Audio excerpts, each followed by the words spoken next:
may have. So if you want to hold off on questions right now and then begin asking those towards the end, you can definitely do that, as well, as this is a very thorough presentation. So a lot of questions may be answered just through the slides that we have prepared for this evening. So with that being said, I will turn it over. Mike, this is all yours, so you can get us started. Thanks so much. Oh, very good. Good evening, everybody. Turn my video on here for a minute, but I'm going to cut it off in just a moment because that'll help save bandwidth and just make sure that we have the best chance possible to stay connected. But I did want to let you get a quick shot of me on video and greet you all. And I would also add that alongside me this evening is one of my colleagues, Richard Pruitt, who's Assistant Director in the Financial Aid Office and also available to answer questions within the chat, and he'll be monitoring some of that. And he also may pop in from time to time to add to the presentation if need be, as he's going to be looking more closely at the questions, where I'm going to be kind of focused on getting through the material. But we will get started in just a moment. I'm going to, again, cut off my video, and I'm going to go ahead and share my screen. In 1 second.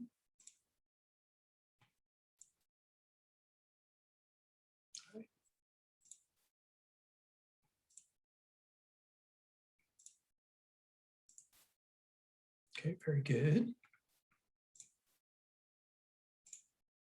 Okay.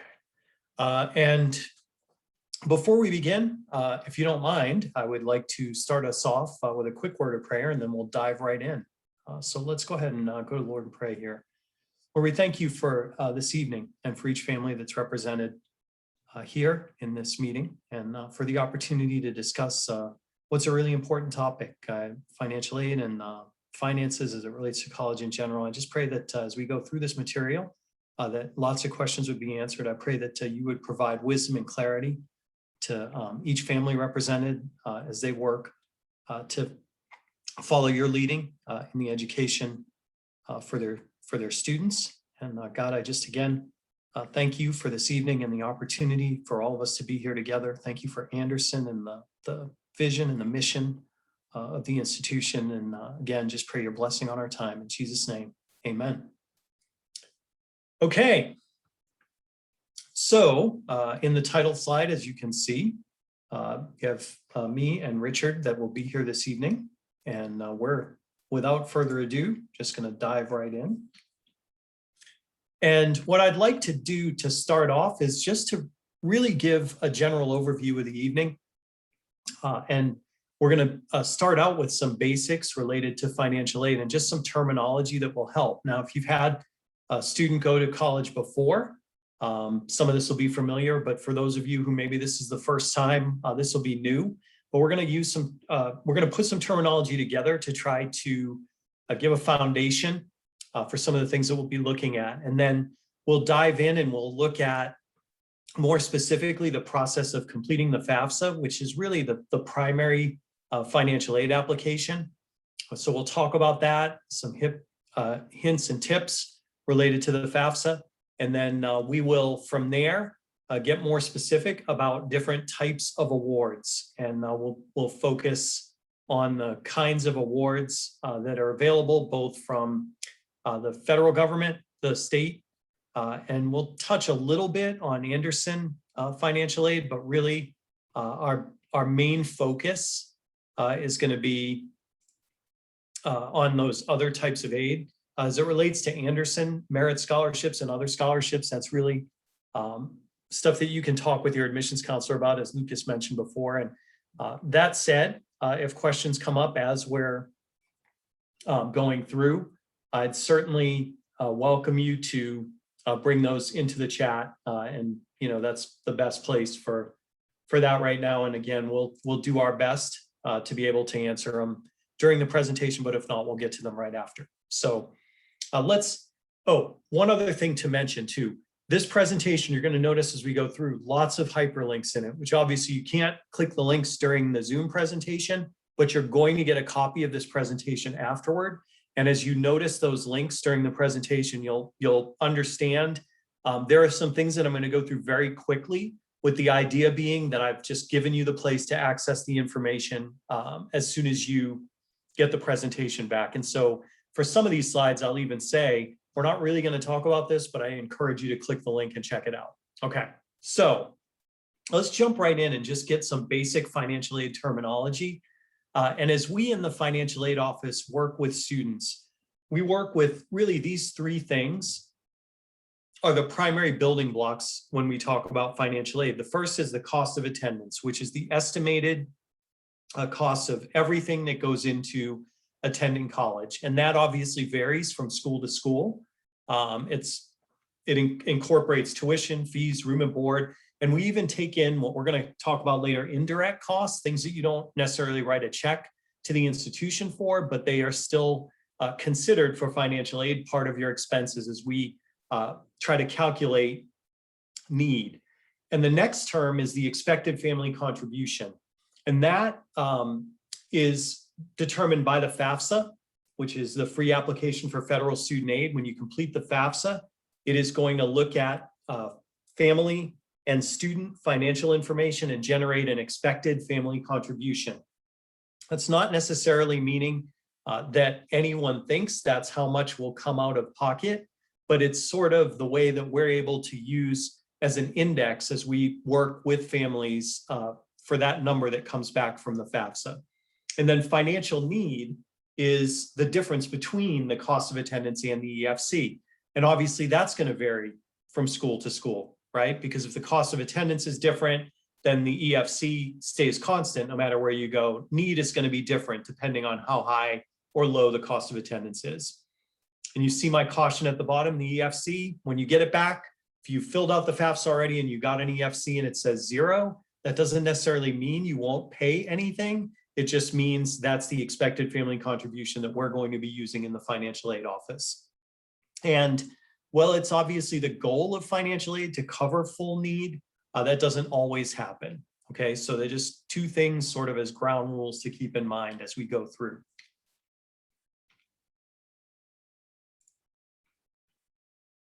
Sorry, trying to get it to advance here.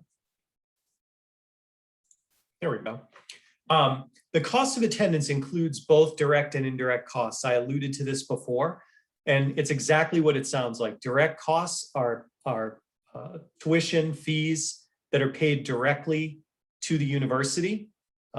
Room and board is a direct cost if you're living on campus, but if not, we would still include room and board and cost of attendance, but it would be indirect because that's the cost of living at home or living in an apartment.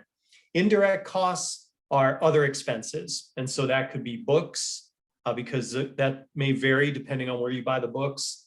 Transportation, which is something that we factor into the budget, the money to get back and forth from school, and things like that. So direct and indirect are the types of costs that are included in that cost of attendance. And so here's a basic breakdown and example for you. And these are actual figures. But it illustrates the difference between direct costs and indirect costs. This would be the cost of attendance for an on-campus student. Okay, so on campus, room and board's direct. So tuition fees, room and board come to $41,620. And then the indirect costs that we factor in when we determine cost of attendance would be books and supplies, transportation, and personal. You add them together and the full cost of attendance would be $46,684. Direct, $41,620. Okay, so real simple example, and these again are real figures, so that should be helpful just to give you a context as we kind of look at some of the aid available as we go forward. All right, so back to our formula, cost of attendance minus EFC equals remaining need. So if your EFC is 20,000 and your cost of attendance is what was illustrated on the sheet before, your remaining need would be 26,684. It's really as simple as that. And that's how we would arrive at need as we go through. And we're going to talk about need when we talk about the different types of aid. So how do we get here?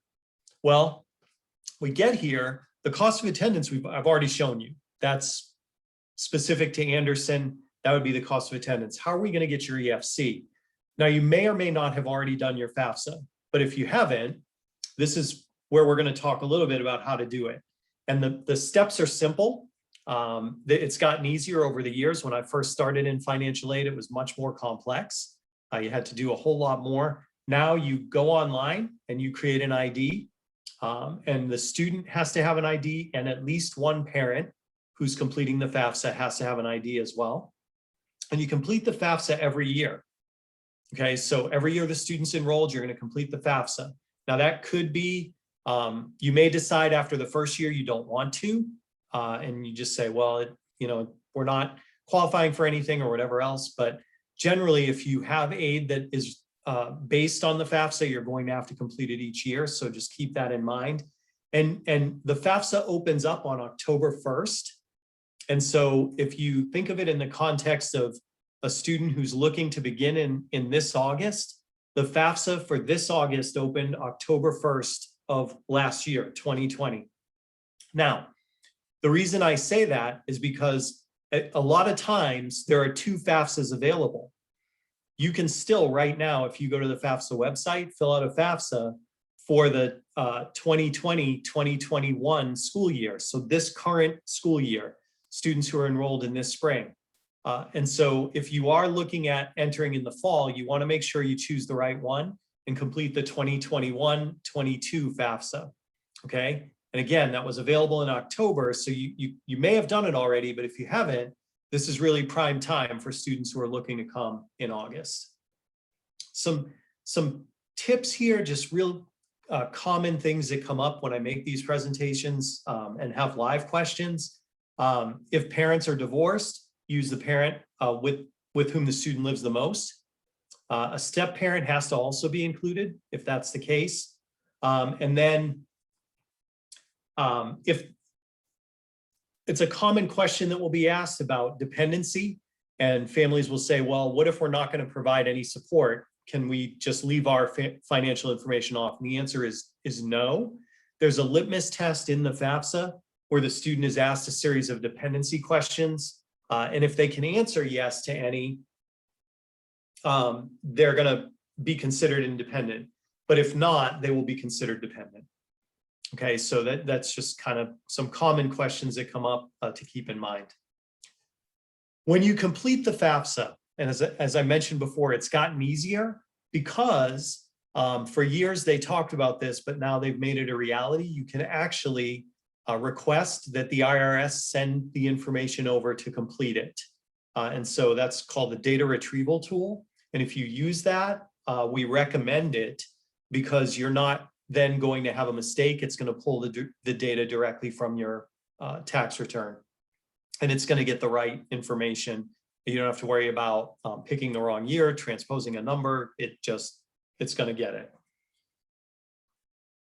Now, we use in financial aid, or the FAFSA uses what's called prior year.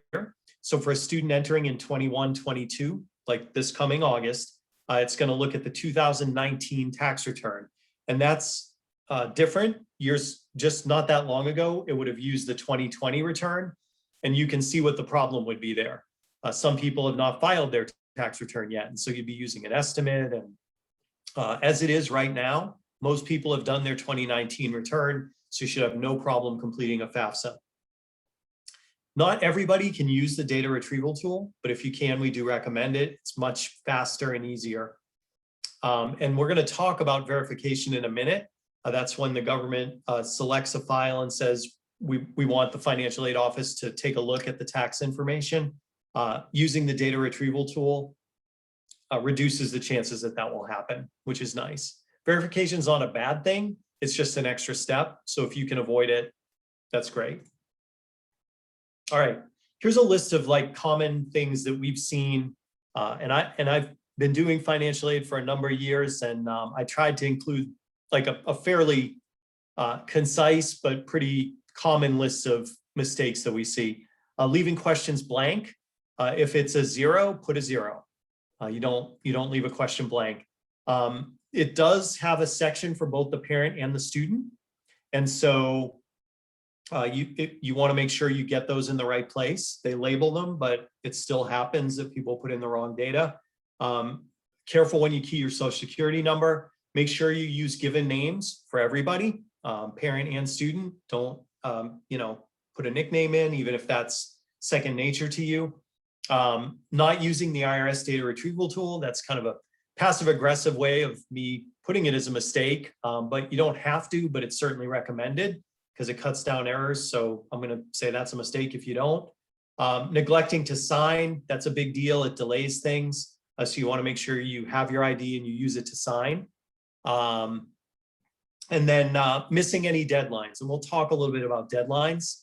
But you want to be careful, particularly with institutional deadlines, state deadlines. If you have an outside scholarship that you've applied for that has deadlines, whether that's related to the FAFSA or just completing another application, you certainly want to be cognizant of those. Okay. So I mentioned this and just again, briefly, verification is when the Department of Ed says we want the financial aid office to take a closer look. If that happens, you're going to get a series of communications from us and say, hey, we need to get some things from you. And we would walk you through that process. I put the slide in mainly to be able to say, if that happens, please, please, please follow through with anything that we request.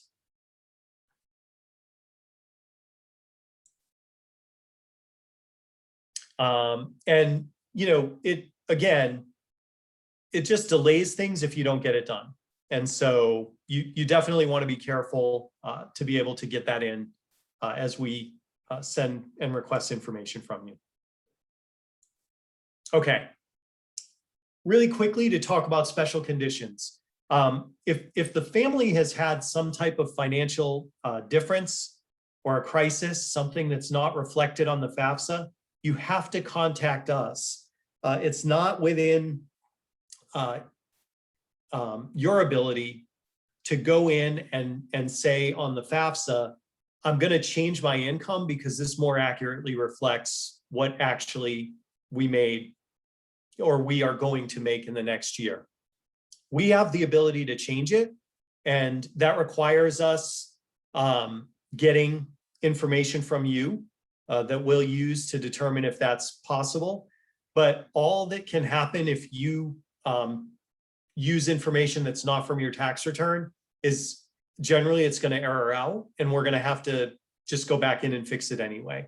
So when that happens, or if that happens, let's say that, again, we already said you're using 2019 tax data. So let's say that something happened and one of the parents lost a job and the income in 2019 grossly overstates what the income is currently. You would reach out to us, we would walk you through the process and let you know if an adjustment is warranted. And I say that because sometimes we'll have a situation where a family will say, well, we've had a significant change in income. Our income dropped by $15,000. And we'll look at it and we'll say, it's not enough to really make an impact. So if you want to, you can go through the process, but you may not want to because it's not going to have a major impact, right? So we're going to be able to kind of screen it as well to tell you, hey, it's worth filing the correction. Here's what we would need, or it may not be worth it, and kind of give you the full picture of what that would look like. Okay, so just suffice to say, if something is not, in your opinion, accurately reflected on the FAFSA, you just contact the financial aid office and then we work with you from there. All right, so that gets us through the FAFSA component of it and the basics of calculating need and financial aid. I've seen one question come up in chat. And again, just to reiterate, we are going to cover a lot as it relates to different types of aid, but at this point, we're finished with the FAFSA part. So if you have FAFSA questions, you may want to start throwing those into the chat. And we're going to launch right into talking about different types of financial aid and then show some specifics about each, okay? On the screen, I've given you a breakdown and 4 types of aid. Grants, which are gift aid based on financial need, generally. Scholarships are gift aid based on merit. So think of like an academic scholarship or some kind of performance type scholarship for music, athletics, whatever. Could be leadership. So something the student does or something the student is entitled to, that's that kind of thing. Loans are the third type of aid. That's self-help aid, not gift, self-help. And that's obviously loans have to be repaid. And then student employment, which is also self-help because it's not something that you get just generally. And it's paid based on the amount of hours that a student works. Okay, so if you kind of notice there's the 4 types of aid, and then I've broken down the top 2 are gift, the bottom 2 are self-help. Okay, and really merit and need-based are the other types of categories. So you have grant, scholarships, loans, and employment. The top 2 are gift, the bottom 2 are self-help, and then merit and need are the ways that aid can be determined as well. And we're going to cover different types that I'm going to mention merit or need, and that way you're kind of thinking in those terms. All right, diving right into grants. The first one is the one that people generally know about, the federal Pell Grant. And the federal Pell Grant, the maximum award for 21-22 is $6,495.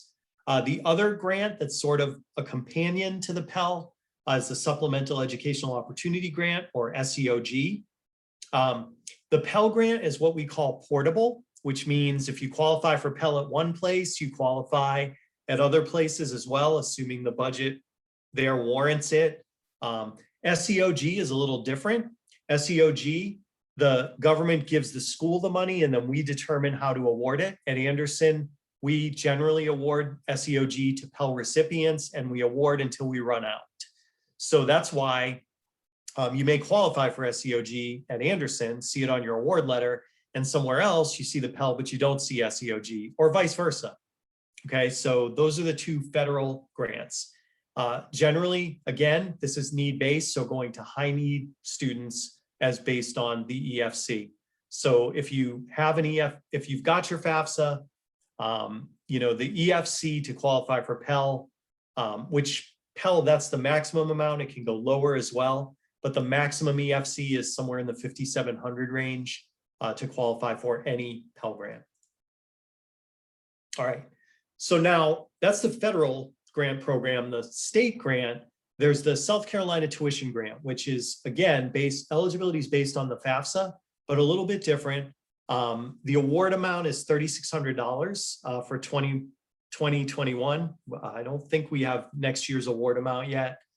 There's some criteria there. You can look through those, but this is based on the student having any need as determined by our formula. So just as you get your EFC and keep that in mind, that's how you would know about eligibility here. There is a link on this one. You can go read about the South Carolina Tuition Grant once you get the presentation. There's also a renewal requirement. And this, I've included renewal requirements on all the slides where they're applicable. And it's important to be aware of those. This is one of those things that I think I try to stress as often as I can prior to students enrolling. It's a marathon. You want to make it through the 4 years. And financial aid obviously is a big component of that. And so if you have awards that require certain things to get them the next year, whether it's a deadline or maintaining a certain GPA, it's really good to look at those, particularly for the parents, to look at those with the students and just lay out expectations for years 2, 3, and 4, because that can make a huge difference. And so, if the renewal requirement for a particular award is a 3.0 GPA and the student comes out with a 2.95, that might be fine. You're progressing and you're moving toward graduation. However, if it pulls back eligibility for certain type of aid, it can make a huge difference in the ability to persist to graduation. So I always encourage families, know the renewal requirements and map it out and talk about it, because it's important. And I won't spend that much time on renewal requirements going forward. They'll just be listed. Okay, the next state award, Palmetto Fellows, $6,700 annually. The criteria listed below can change, but there they are. 6%, top 6% of the high school class, 27 SAT or 1200 27 ACT or 1200 SAT, and a 3.5 GPA. The student applies through their school counselor. And then there's the retention requirements. In bold down there, I've noted if you're coming to Anderson, you have to designate Anderson as the chosen institution. That's just kind of a tip, something that if you don't do that, we're going to reach out to you and say, hey, you need to do that. So just something I'd highlight here. And again, another link at the bottom for you to check it out. The Life Scholarship is the next state award, and student can qualify for Palmetto Fellows or Life, but not both. Okay, so this isn't a stack on. If you meet the criteria for Palmetto Fellows and you receive it, that's great. It's $6,700. This award is $5,000. The criteria are a bit lower to graduate in the top 30%. Score a minimum 24 ACT or 1100 SAT, or graduate with a minimum 3.0. And this one, you only have to meet 2 of the 3. Okay, so again, the criteria are there for you, but just note on this one, it's 2 out of 3, not all 3. There's no application process for this. You don't go through the school counselor. We award it to eligible students. And you can see the retain rules. And then the regain rules, I mentioned that there because if you lose it, you can gain it back in subsequent terms. And again, more information, click that link. There is an enhancement. I don't want to spend a lot of time on this, but just it's in the slides for the enhancement for students in particular, math and science majors. And there's just to highlight this requirement of, there's a requirement to complete 14 hours of math, science, or a combination in the first year. So just be aware of that. And there's some other things that you need to be aware of as it relates to dual enrollment and AP classes. Okay. The last state scholarship we'll talk about is the HOPE. This again is mutually exclusive from Palmetto Fellows and Life. The HOPE is for students who don't qualify for Life. If they have a minimum of a 3.0 GPA, they can qualify for this. And again, no application process. It's awarded by the college.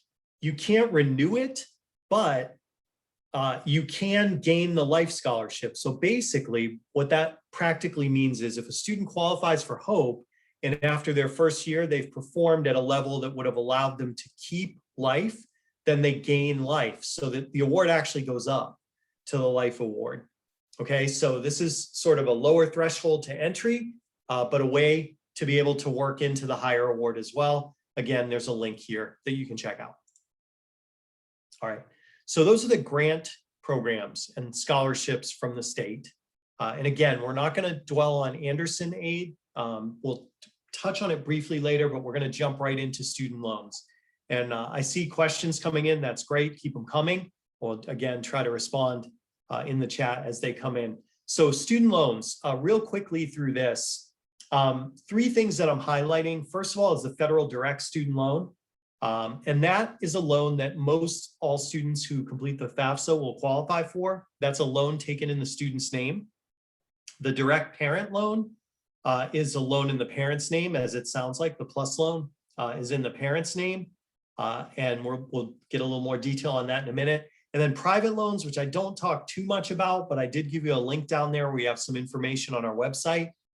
This is for students to take if you need them. And generally, you're going to need a cosigner. But what you may find is that the terms might be better than what you could get on a parent loan. Generally, a private loan is not going to be preferable to the federal student loan, the direct loan for students, but you may find more favorable terms than a parent loan. And so if there's need beyond the student loan, you're going to want to evaluate carefully between the direct PLUS loan and the private loan options. Okay, quickly on the Stafford loan, as I mentioned before, the student is the borrower. And the maximum amount that can be borrowed is $5,500 for freshmen. Those limits go up as the student progresses. So sophomores can go to $6,500, juniors and seniors $7,500. So they kind of earn into additional eligibility for this. And a portion of it can be subsidized. That's where this can be need-based.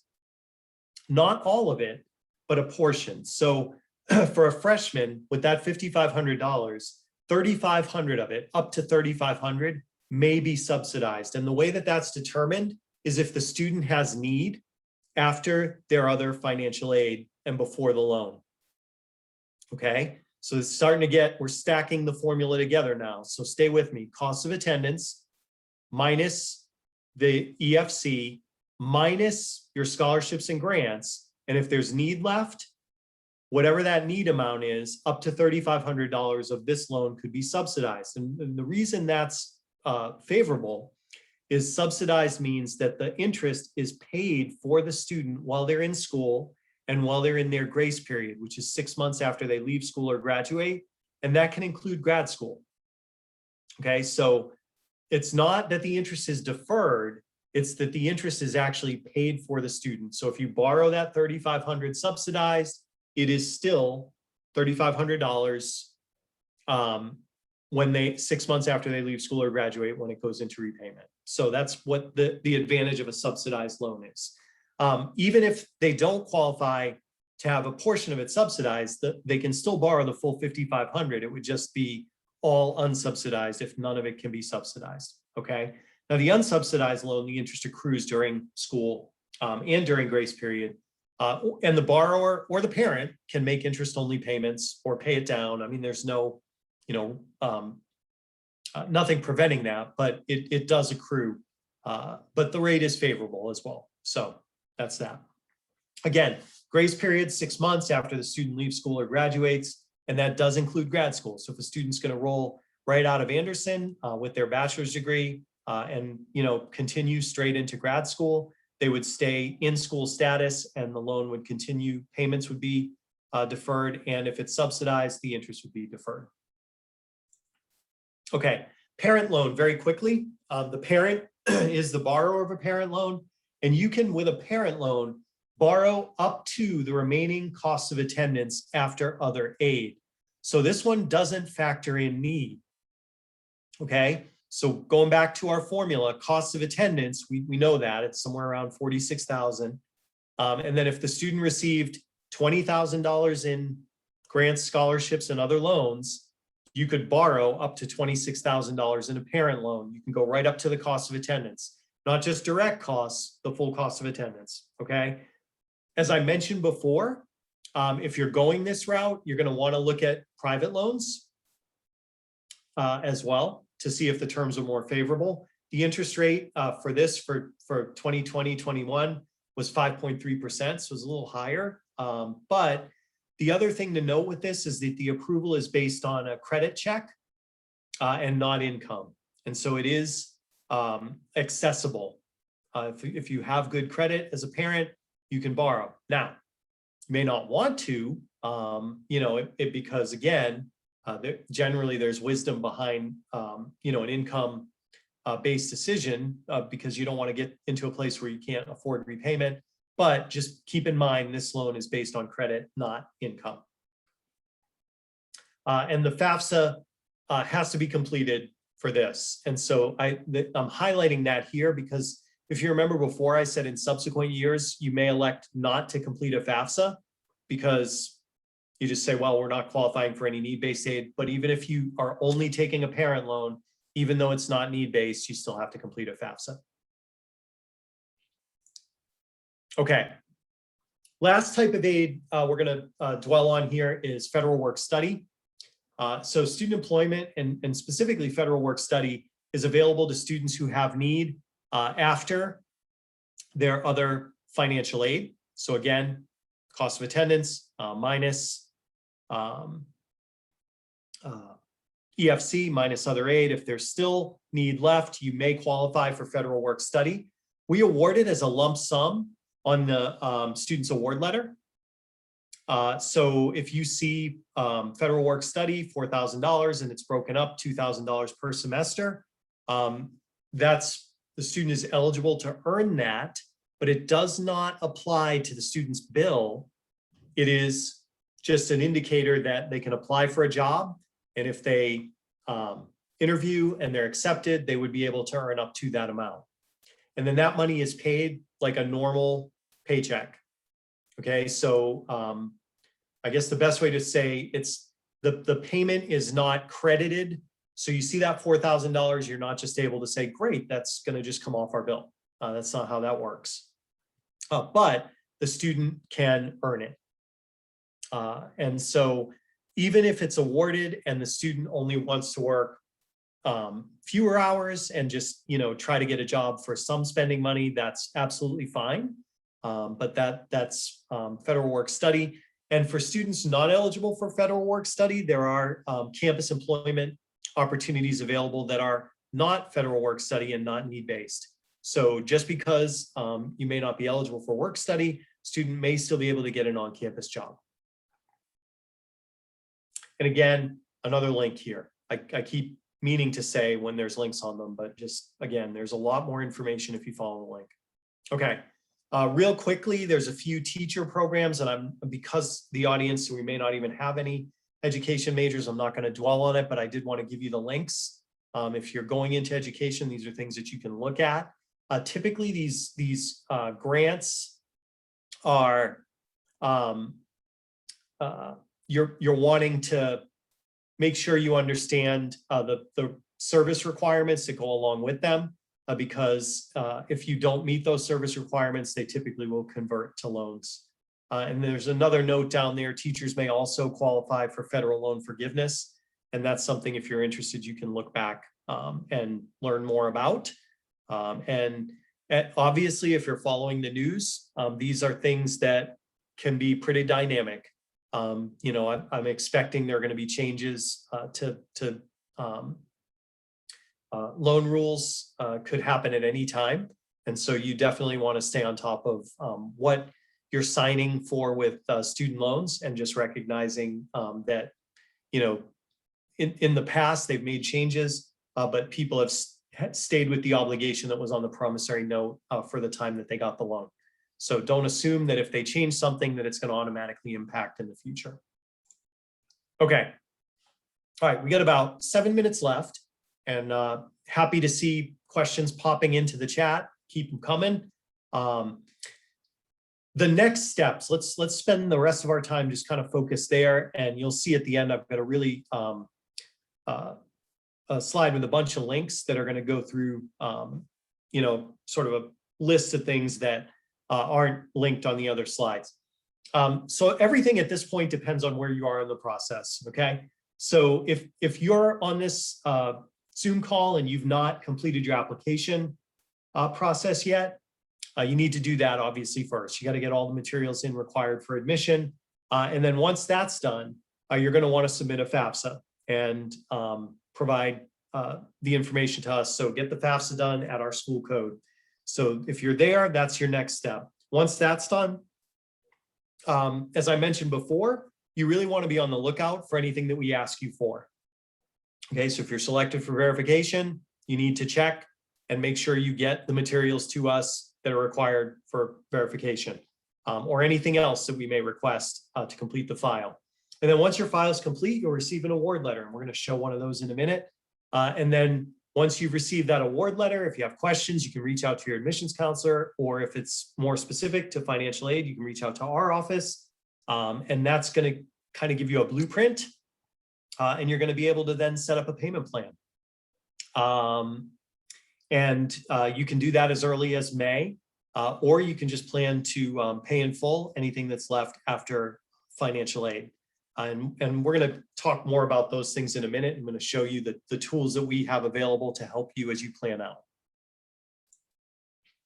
Okay, the first thing that I'm showing here, as I mentioned before, is a request from us for additional information. And you can see we've created this, what we call a missing document letter for Luke Skywalker. And we've got a list there of things that Luke needs to turn in order to complete his financial aid file.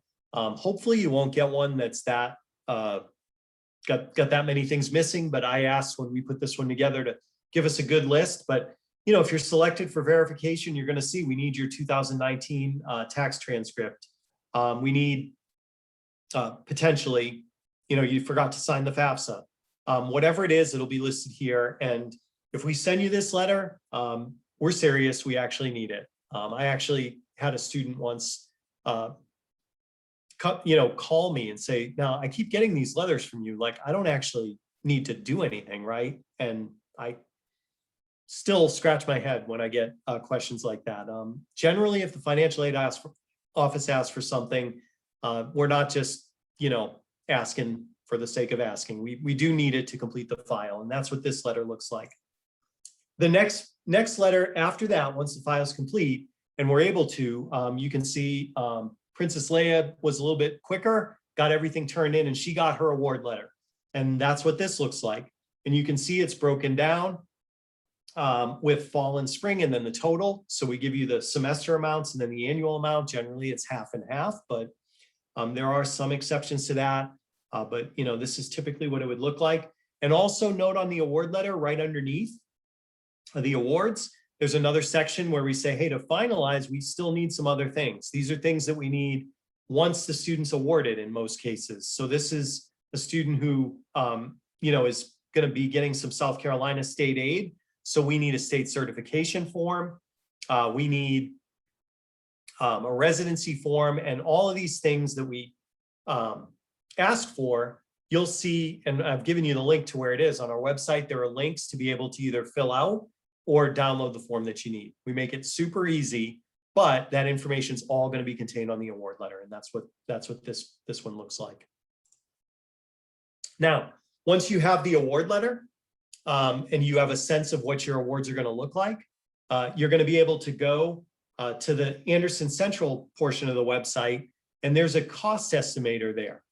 Now, it's not updated yet for the coming year, but it will be before you can actually sign up and do a payment plan.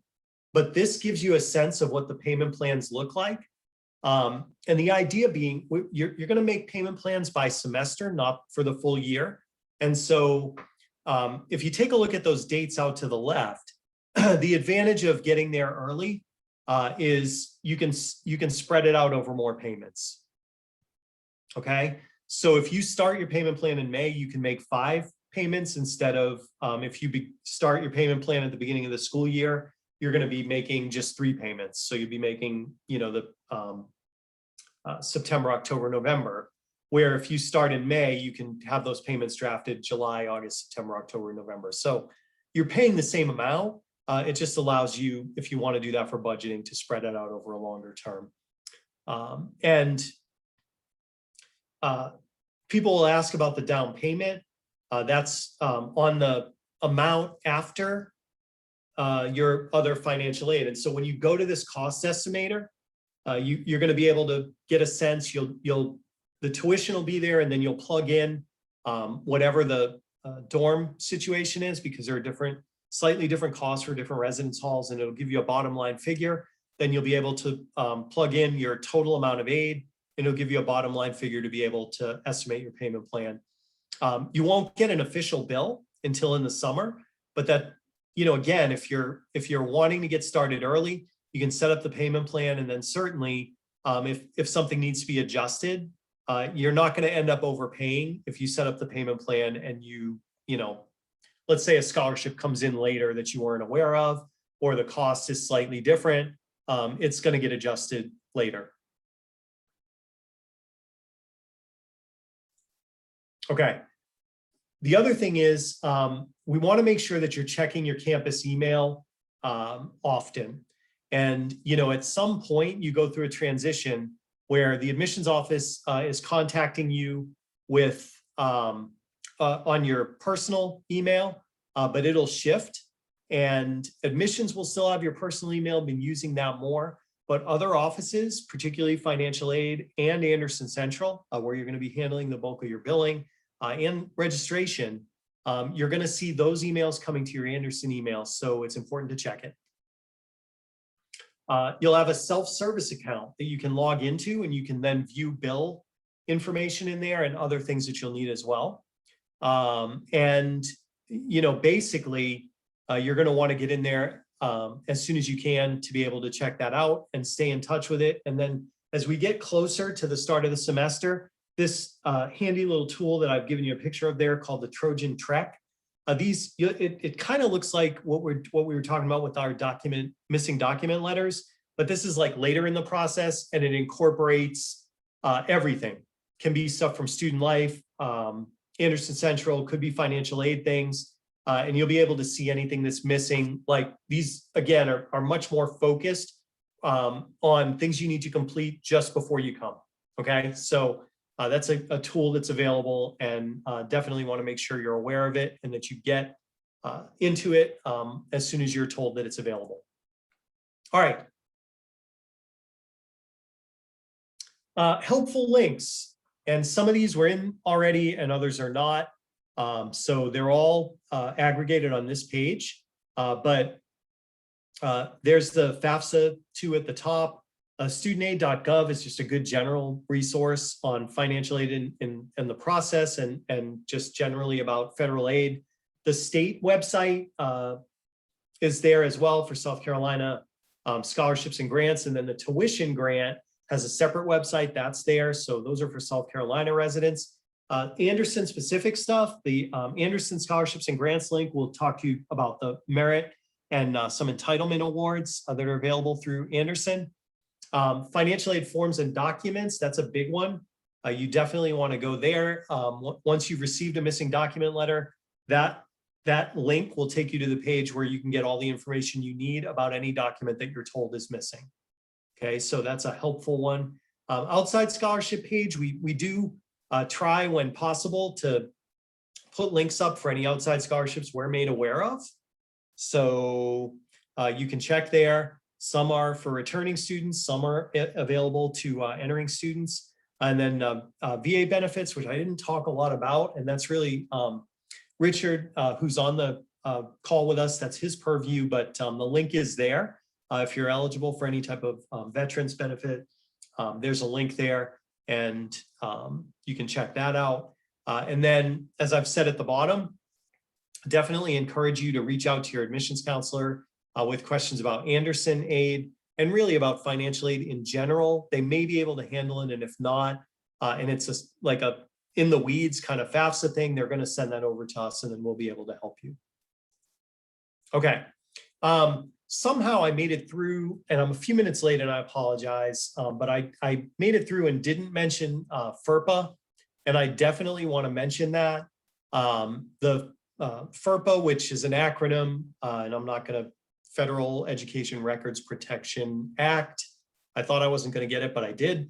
I mentioned that only to say, for parents on this call, be aware, there is a requirement that because of FERPA, that we can only give certain information to students once they're enrolled.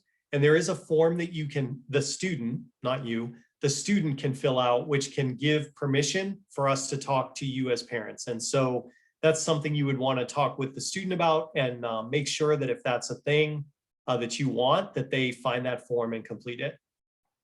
Okay, so that is the slides. And again, we're not, because of the size of the meeting, we're not going to unmute and do questions audibly, but this would be the time. If you have additional questions and you want to pop them into chat, I feel like the admissions folks and Richard have done a good job of keeping up.